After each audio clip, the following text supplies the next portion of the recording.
ഒന്ന് ഈ പറഞ്ഞ രാജിവെച്ച വ്യക്തി അദ്ദേഹത്തിൻ്റെ ഒരു തീരുമാനം വേണം. അത് കഴിഞ്ഞിട്ട് വേണ്ടേ നമ്മുടെ ആലോചനകളിലേക്ക് വന്നു വരട്ടെ. സജി വ്യക്തിപരമായി അങ്ങനെ മിടുക്കനാണെന്ന് പറയുമ്പോൾ അങ്ങനെ ഇത് വ്യക്തിപരമായ കാര്യങ്ങളല്ല, ഇതെല്ലാം ഇതിനകത്ത് ഇത് പൊളിറ്റിക്കലല്ല. ഞാൻ പറയുന്നത് അദ്ദേഹം ഒരു പൊളിറ്റിക്കൽ ക്യാപ്റ്റൻസിയുടെ ആളാണ്. അങ്ങനെ ഒരാളാണ് കോട്ടയം ജില്ലയിൽ ഈ തെരഞ്ഞെടുപ്പിൻ്റെ മുഹൂർത്തത്തിൽ രാജിവെക്കുന്നുവെന്ന് പറയുമ്പോൾ അതിനകത്ത് വലിയ വിഷയമുണ്ട്. യു ഡി എഫ് വലിയ വിഷയമുണ്ട്.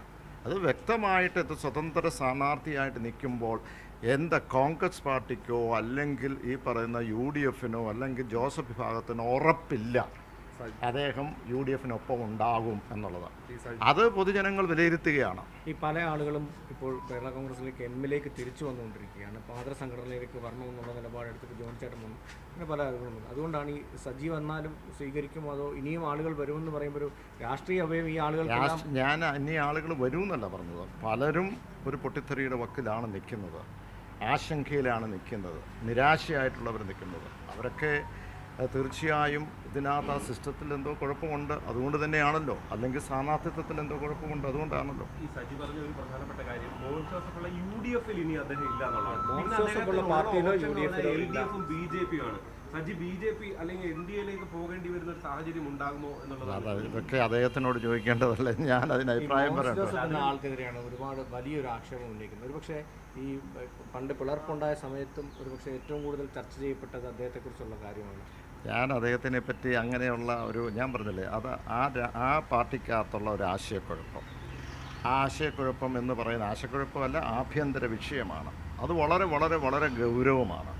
ഒരു തരത്തിൽ പറഞ്ഞാൽ ആ പ്രസ്ഥാനം ജോസഫ് വിഭാഗം യു ഡി എഫിൻ്റെ തകർച്ചയിലേക്ക് കൊണ്ട് എത്തിക്കുകയാണ്. അത് കോൺഗ്രസിൻ്റെ കുറ്റമല്ല. പക്ഷേ യു ഡി എഫിൻ്റെ തകർച്ചയിലേക്ക്, അത് കോട്ടയം ജില്ലയിൽ മാത്രമല്ല കേരള സംസ്ഥാനത്ത് ഇത് യു ഡി എഫിന്റെ തകർച്ചയിൽ കൊണ്ടെത്തി.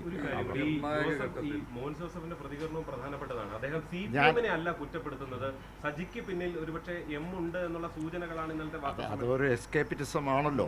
എല്ലാം വേറൊരു സ്ഥലത്തിലേക്ക് ഒന്ന് ചുവരിലേക്ക് കൊണ്ട് വെക്കുകയാണെങ്കിൽ അതിന് മറുപടി പറയണ്ടല്ലോ എന്ന് ഓർത്താൽ മതി. നിർണായക ഘട്ടത്തിൽ കേരള കോൺഗ്രസ് മാണി വിഭാഗം യു ഡി എഫിന് പുറത്തേക്ക് വരുന്ന ഒരു സാഹചര്യം ജോസഫ് വിഭാഗത്തെ സംരക്ഷിക്കാൻ വേണ്ടിയായിരുന്നു അന്ന്. അപ്പോൾ അതേ ജോസഫ് വിഭാഗം തന്നെ ആ മുന്നണിയുടെ തകർച്ചയ്ക്ക് സാഹചര്യം ഒരുക്കുന്നു എന്നാണോ അതിലേക്ക്? നിങ്ങളുടെ ചോദ്യത്തിന് ആ ഉത്തരവെല്ലാം ഉണ്ട്. കേരള കോൺഗ്രസ് പാർട്ടിയെ ഒരു കാരണമില്ലാതെ യു ഡി എഫിൽ നിന്ന് പുറത്താക്കി. അന്ന് ബെന്നി ബെഹനാൻ അന്ന് യു ഡി എഫിൻ്റെ കൺവീനറായപ്പോൾ കൃത്യമായി ഈ നിങ്ങളെല്ലാം കണ്ടതല്ലേ, ചാനലിനകത്ത് കൃത്യമായിട്ട് പറഞ്ഞു, ഈ പറയുന്ന കേരള കോൺഗ്രസ് പാർട്ടിയെ പുറത്താക്കിയിരിക്കുന്നു, ഇനി ഇതിനകത്ത് തുടരാൻ അർഹതയില്ല, ഒരു യോഗത്തിലും ഇനി ഈ കേരള കോൺഗ്രസ് എമ്മിനെ ഇനി ക്ഷണിക്കുന്നതുമില്ല എന്ന് പറഞ്ഞു. ഞങ്ങളത് കഴിഞ്ഞ് 3 മാസം ഞങ്ങൾ കാത്തിരുന്നു, സ്വതന്ത്ര നിലപാടെടുത്ത് കാത്തിരുന്നു. എന്നിട്ടും നമ്മളെ ക്ഷണിച്ചില്ല. അതിനുശേഷം ഞങ്ങൾ രാഷ്ട്രീയ നിലപാടെടുത്തു. തീർച്ചയായും ഈ ദിവസങ്ങളിൽ അങ്ങോട്ട് പോകുമ്പോൾ ഞാൻ പറഞ്ഞില്ല, ഇത് കോട്ടയത്തുള്ള ഒരു തകർച്ചയുടെ ഭാഗം മാത്രമല്ല, ഇതിൻ്റെ വേവ്സൊക്കെ മറ്റു മേഖലയിലേക്കും ചെന്നെത്തും. അവർക്ക് മനസ്സിലാവുന്നതാണോ? അല്ല, അന്നത്തെ തീരുമാനം തെറ്റാണെന്ന് കോൺഗ്രസ് പാർട്ടിയിൽപ്പെട്ട പ്രധാനപ്പെട്ട എൻ്റെ സുഹൃത്തുക്കൾ തന്നെ എന്നോട് പറഞ്ഞിട്ടുണ്ട്.